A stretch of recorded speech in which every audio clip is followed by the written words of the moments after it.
hard to say that out loud and understand that that is why you do what you do. If I asked you why you're in the profession that you're in, some of you ended up there in spite of the fact that you wanted to do something else, but mom said no and you got a degree. And you know, if you're doing what you want though, and you know it, because when you get out of bed, you're like, can't wait to get there. Or you're like, you know, I'd like to be doing something else. So I concluded a couple of years ago after doing exercises about I want, which I may do at the end just as a treat because it's really fun to do, that one, I wanted to be told every day that I inspired somebody. You have to work really hard to inspire someone else. As an actress, you don't inspire anybody. It's very self-serving, it's very nice, they pay you, they treat you really well, but you don't really matter. And the second thing I wanted to be told, and this was hard when I said it out loud, was I wanted to be told that I'm amazing. And as I jokingly say, I can't sleep with everyone, so I have to do something else. Thank you for laughing. My husband laughs too, which is not a good thing. But I do magic tricks. My dad was a magician, and I do magic tricks. I'll do one for you, and you'll, at the end of it, you'll say, that's amazing. And the funny thing about being a magician, and this is the reason I'm going to all of this, is it explains the philosophy of SpinGym. Magicians start something, they know the end of it. When you start a protocol with somebody, you pretty much know how the person in pain goes, oh my God, will I ever get this back? And you're like, if you do A, B, and C, and you follow what I want, probably you'll be able to do that again because I know I've seen it 100 times. Well, that's part of what SpinGym does. The other thing that happens when you put SpinGym in somebody's hands and you do it right, you know what they say to you? It's amazing. And I hear it every day, all day, which is kind of really fun. Okay, so I was in a green room, which is the outside of where you're in England actually, and I was selling a product. I wasn't very happy there, and somebody walked in. Can I have your silver SpinGym for a second? You may. Thank you. I'll let you borrow it. Thank you, thank you. And it turns out that he was a magician, which I think is kind of funny. He was a corporate magician, and he created this company. It's basically a 2,000-year-old toy, and he was SpinGymming, and I'm like, what is that? And he gave it to me. I'm like, that's stupid. I have to take it back. I can't let it get it back to him. And he goes on television, he winds it up, and he starts SpinGymming, and he sold about 1,000 of them. I was like, could you come back here for a second? And so I wound it up. Now, a couple of things I left out of my personal story. In 1982, I'm in Los Angeles doing a play. I leave the building at 11:30 at night. I go out and I get mugged. I get jumped by 5 black guys. But I need to include their race, but they happen to be 5 black guys, teenagers. And didn't end well. And I ended up in a karate studio, A, learning self-defense, B, practicing taekwondo for the next 4 years so I could punch anybody. I don't care what color you are, I'm never going to get hurt like that again. And that led to, I became a brown belt in taekwondo. Then I studied Aikido and Wing Chun, and for about 30 years on and off, I've been studying martial arts. And very, very important to me that I understand how to do that. I think for every woman, we should learn how to fight. It's actually a good skill because it gives you a sense of, you still may get hurt, but you're never getting hurt the same way. And prior to that, I had no idea. Oh, maybe I should kick him in the groin. I don't know what to do. And I peed all over myself. I'm like, this is not working. Why didn't somebody teach me what to do right now? No one ever taught me that. I know how to do algebra, but I don't know how to get out of this situation. Okay. By the way, I have a whole self-defense class on what you can do with the SpinGym. Taught to me in conjunction with the guy who trained the terrorists for 9/11. There is a guy out there who the terrorists went to. He trained them to do it. It's not his fault. He didn't know. But I got a pretty good background of, I don't even want to put that course out yet because you kind of, wait a second, I get on the airplane with you, so I don't want someone to stop me. Right. So the first time I got it and I started to spin, I was like, I had a vision. Literally, the moment I did that, I saw my entire life. The crazy thing is that was about 5.5 years ago, and I'm living that dream that I saw. Now, no one shares the dream in the beginning, nobody. It's, what is it? And I said to him, I said, look, I want this. It's something I've never seen before. It's an amazing fitness product. He's like, well, we don't actually use it as a fitness product. We use it as a little de-stressor in the office. It's behind your desk and you just play with it for your neck. And I'm like, no, abs, legs, cardio, you can do everything. He's like, well, you are Forbes Riley. And I'm like, okay, I don't know what that means. I said, how well is this company doing? And I've never said this to anybody. I'm not even that big of a risk taker. I just knew when I had this in my hand, it's like, I found it. And he said, well, we've sold it for 5 years, about 100,000. I don't want to do this anymore. I'm like, well, I said, give me a deal. He said, well, if you can sell 25,000, I'll give you the company. Just give me a tiny royalty. That was $1.2 million SpinGyms ago. And I said, done. And I came home and showed my husband, look what I got. And he's like, and? I'm like, no, it's the greatest thing. I mean, look at this. And he's like, and? I'm like, okay, all right. Yeah. what are we supposed to do with each other? And then I spent 6 months developing the protocol. In fact, I did a lot of it. My kids were swimming that summer, and a lot of it sitting in the stands, coming up with, what to do. By the way, you can kind of pan people's faces. That'd be kind of good, if you don't mind. That'd be kind of nice. Little tight faces, they're listening so intently, and especially when they laugh and see all those beautiful faces come up nice and tight. Because that'll cut together as a nice part of the story. And so, by Christmas time, I got it. I created a couple of them. I gave it as a Christmas present to one of my good friends, and she gave it back to me. She's like, I would never use that. I'm like, okay, this isn't going well. Okay, and then I created the name for it, created all the exercises, and in my infomercial world, I'm very well known. So I won a major award, went to Las Vegas as the previous best female presenter of the year, and there was this TV cameras. They were doing a TV series called Pitchman for Discovery. And it's in my pocket. I don't know what I'm going to do with it or what I'm going to call it, or I don't know anything about it. Just know it's supposed to happen. Good business plan, by the way. I just know it's supposed to happen. I never wrote, there's no business plan for SpinGym, by the way. It's a $10 million company, there's no business plan, it's still in my head. Find a rehab guy. Oh, okay. So, the TV cameras, they interviewed me about Anthony Sullivan and Billy Mays, the host of the show, and who I'd worked with, and they said, and what are you working on? And that was the sentence that changed my life. I said, well, I got a little SpinGym in my pocket. I said, well, why don't you show that to Sully? It'd be great on the show. I said, well, Sully sells mops, why would I put this on the show?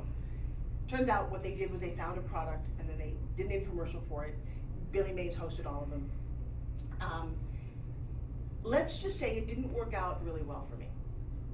Okay, this is the crazy. It's like, really, could it just get more weird and more worse?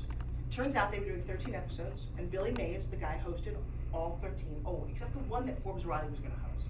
And the executive producers were these men, and I spent 5 months developing and having them shoot this and do all this. They had a very ulterior motive. Let's create a new Omarosa. Well, I'm not fit, so we have to put her in situations where she could possibly be bitchy.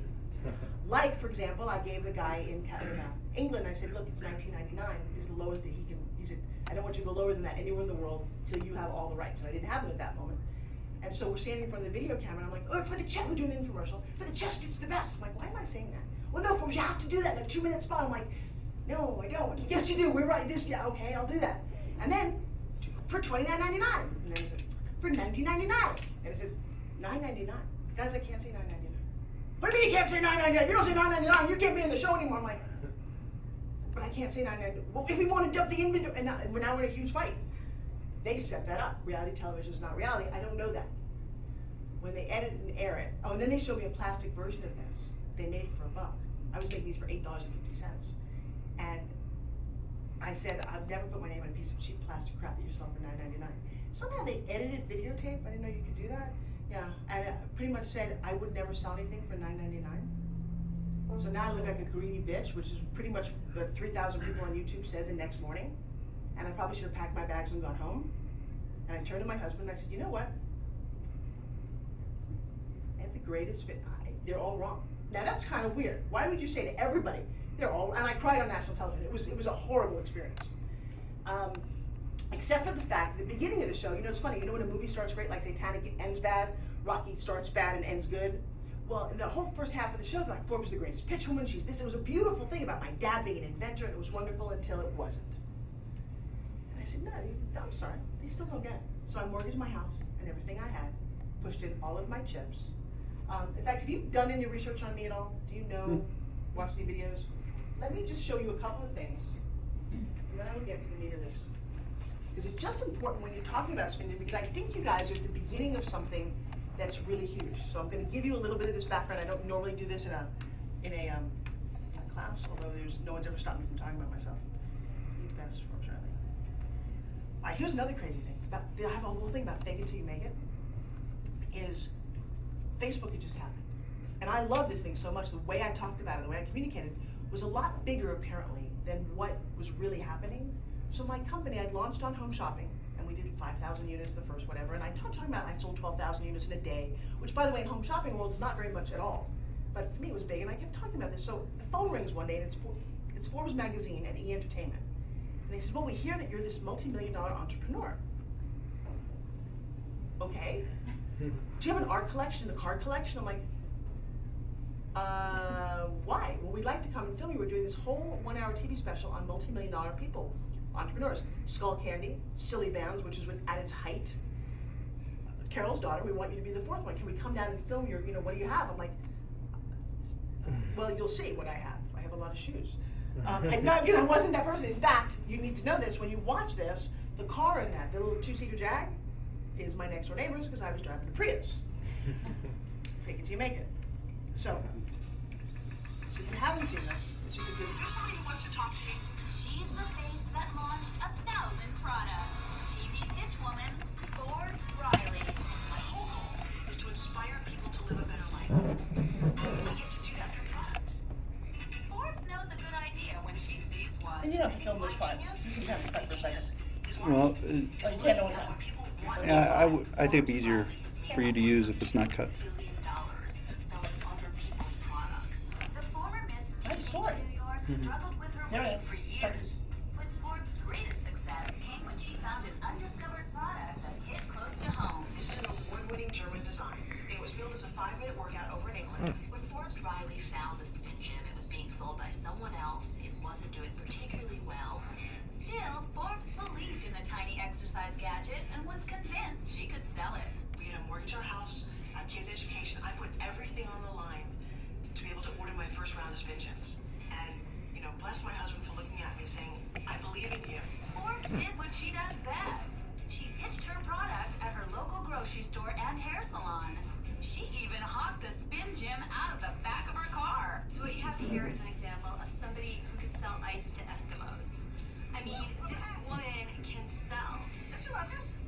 Then in 2006, Forbes struck gold with the Home Shopping Network. They put a very small order in, just 5,000 units. January 4th, we launched. In 34 minutes, I sold out 5,500 units. It flew out the door. Since then, Riley has sold as many as 12,000 SpinGyms in a single day. Her record, $165,000 in sales in just 30 minutes on the air. My ladies, if you don't like the fact While sales continue to soar, Forbes spends wisely. I have a house in Florida, I've got 2 homes in California, one of them's on the water. One's in a These trailer, are nice trailer things. You park. get to have That's toys. That is my boat, though. Cars. That's not my car. Residence is her Never seven-figure had that. I like mansion in St. Petersburg, Florida. One of these communities where Where you do you see need my millions of collection? dollars to even buy a house there. Look at the house that SpinGym built. And this is my great room. And it is great because we celebrate parties here, we've got the kids. But this is one of the fun features you won't find in every house. See that wall of mirrors? It was there when we moved in. I didn't really love it, and then I realized my kids and I, we love to dance. So it's like, oh my goodness, look, Mommy was a Broadway dancer. Oh, can you tell? Definitely the closet that came with the house. Forbes also has a few guilty pleasures. Well, I am definitely a girl. A girl who loves her things, her shoes, her fancy little And she bought for $89 on eBay. I would never spend $800 on shoes ever. But they didn't want to hear that, so I gave them the retail price. You know,